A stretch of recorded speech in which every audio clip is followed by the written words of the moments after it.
911 dispatchers, what's the most heartwarming call that wasn't an emergency but still made your day? It was a slow night shift, mostly routine welfare checks and noise complaints. When I got a call from a little boy, he sounded about 5 or 6 years old, and the first thing he said was, "Hi, is this the police?" I braced myself. Sometimes kids call 911 as a prank or by accident, but something about his tone made me hold off on scolding him.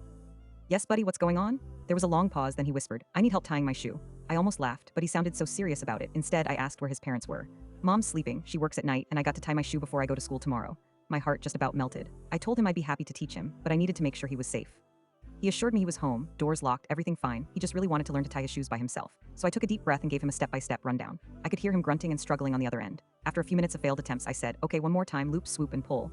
Then silence. Then out of nowhere, he yelled into the phone, "I did it, I did it, I tied my shoe."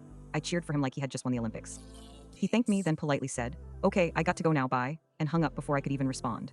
I sat there grinning at my headset, and my supervisor, who had been listening in, just shook his head and said, "That's probably the most important call you'll take all night."